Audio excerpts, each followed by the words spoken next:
What's going on, everybody? Chuck here, and I hope that you are having a fantastic day today. And if you're watching this on Thanksgiving, I hope that you are having, will have had a fantastic and fun and safe Thanksgiving holiday. In this video, we're talking about my backyard. If this is your first time watching one of my videos, thank you so much. Please consider hitting that subscribe button down below. And if you're one of those that have watched a lot of my videos and for some reason haven't hit that subscribe button yet, please consider doing that. It really does mean a lot to me on a confidence level to keep motivating me to create these videos for you all. So please consider hitting that subscribe button down below. I am close to 1,300 subscribers, so I'd love to hit that mark sooner rather than later. Although at the point that I'm at now, I did not anticipate being at this number of subscribers at this point in the year. So I do thank you all so much for getting me to this point. So before we talk about my backyard, let me sort of bring back my front yard for just a second.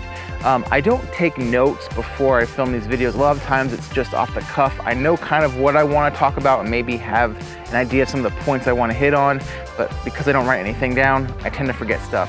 And one of the things I wanted to talk about, but I didn't, and it also plays into the backyard, is the amount of sunlight that I receive at this house, because it is very different than at my old house.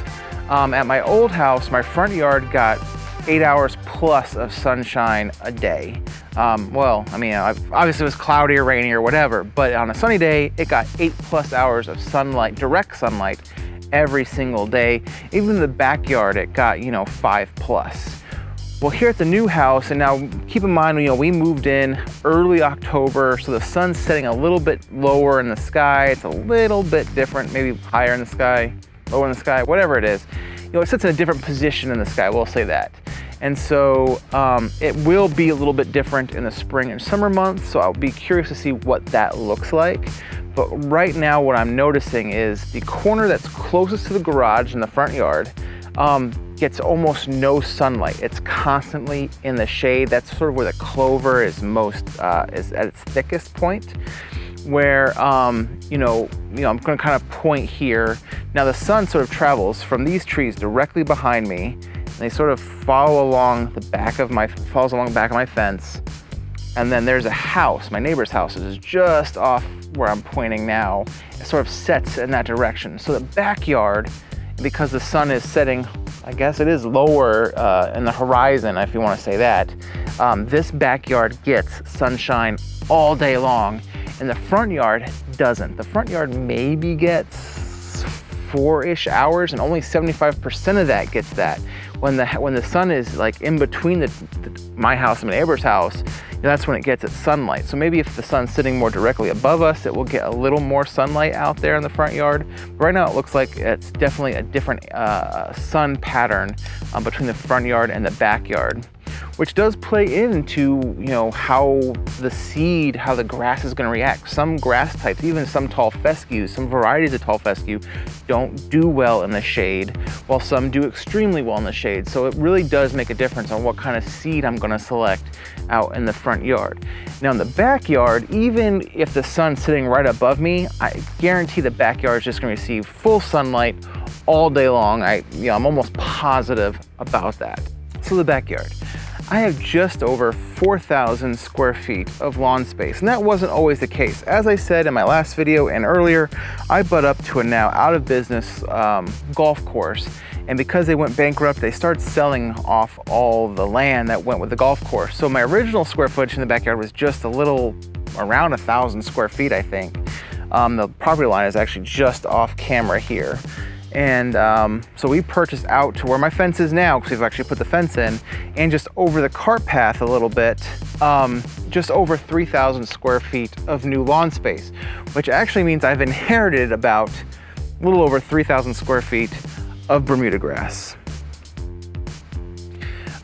Which actually kind of excited me a little bit, because I know I've given Bermuda grass a really hard time. And the only reason that is because when you're really trying to push one grass type and Bermuda comes in, it sort of ruins your plans. And so at the old house, trying to push the tall fescue, the Bermuda was just getting in the way. But I've always liked Bermuda grass. I mean, it's a nice, I'm not gonna say it's overly comfortable on your feet, but it's a really pretty, in my opinion, really pretty grass type, really pretty, especially if you get good cultivars in, they're really pretty to look at. They hold a really nice color, and they're self-repairing, which is fantastic because fescue doesn't do that. If you get a big dead spot of fescue, it's not gonna fill itself back in like a Bermuda grass would. Now Bermuda grass still has its own challenges, but still, I've always really liked it. It's just I didn't like it in my tall fescue, right?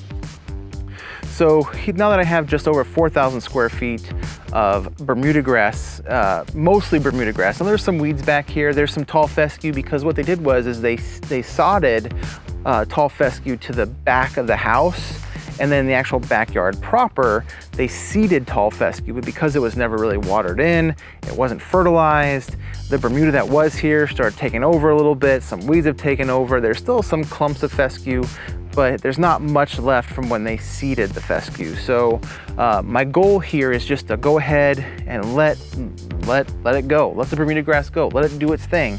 I am gonna either overseed Bermuda, or I'm going to plug some Bermuda back here. I haven't quite decided that yet. I am leaning towards the seed portion of that. I am gonna fertilize back here. I'm gonna water back here, but I'm gonna really push the Bermuda grass because like I said, I always do like Bermuda grass, and to try to kill 4,000 square feet of Bermuda grass is ridiculous. There'll be so much glyphosate going on back here that it's not asking for anything good. Now, Alan Hain commented on my lawn renovation at my brother-in-law's house, because that was a no-kill renovation. And I'm gonna steal that comment right now, is that when you put glyphosate or some sort of chemical to kill turf down, you're not only just killing the turf, you're actually harming the microorganisms that are in the soil, which actually help your grass grow. And so you're doing a lot more harm than just on the surface level, which is what we really care about. You really care about what the surface looks like. A lot of times you don't care about what is below the surface, but when you're putting down that much glyphosate, and you're putting down like the 41% glyphosate, you're hurting the microorganisms down below. And so to try to kill off this much turf is just ridiculous. I don't want to do that. So I'm just going to go ahead and push the Bermuda, feed the Bermuda, love on it, treat it real nice, and then just let it take over, and then push the fescue in the front yard. And at some point they are gonna start budding up, and I'm gonna have to figure that out. But right now there is a really good line between the fescue and the Bermuda that I'm not too concerned about that. And before anyone asks, no, I am not gonna be real-lowing my backyard. It's hard to tell on camera, but there are like 3 tiers to my backyard. Not that they're like these stair steps to my backyard, but it really is. It's not level, it's very bumpy. there's potholes and all these types of things. To try to level this off to where a real mower doesn't start scalping things would be a lot of money and a lot of work that I'm not willing to do. But I do have my Toro, and maybe I'll upgrade to a different mower that, you know, I can still cut it low, just not real low. So that is it for this video. As I said, you know, in my last video, my front yard and my backyard are two completely different animals in more ways than one, being that the front yard is going to be cool season, the backyard is going to be warm season. So it's going to be fun to try to manage the two of them at the same time, with a lot of really cool projects going on here in the backyard. There's also some cool projects I'm going to be doing in the front yard, mainly on the garden, green space areas, to make those look nice. So I'll have cool content coming up. A lot of that won't really be till next year. There's some stuff I'm going to do this year, like the deck, probably the shed, and some of the green areas, at least getting the soil tilled up and stuff now. That way I don't have to do it in the spring when everyone else is trying to do it. So lots of really cool content. And even coming up here in the near future on this channel, even though it's the fall and a lot of the season, my season's winding down, I have a lot of stuff I still want to do, and some back projects that I never really finished editing, like updates to the Project Brother-in-Law, that I want to show you, just to keep content going, so you don't want to miss that as well. So anyway, that is it for this video. Please like, subscribe, comment below. You know, if you're in the East Tennessee area, you have Bermuda grass. What kind of Bermuda grass do you have? Give me some suggestions. I'm going to need some help because I've never really dealt with it before. You know, feeding it and fertilizing it's, you know, kind of the same all across the board, but you know, it is a whole different beast. So I'm going to need some help from you warm season folks. But anyway, I hope you all, like I said, if you're watching this on Thanksgiving, that you have a fantastic Thanksgiving holiday. I will see you all in the next video. Have a great day, and God bless.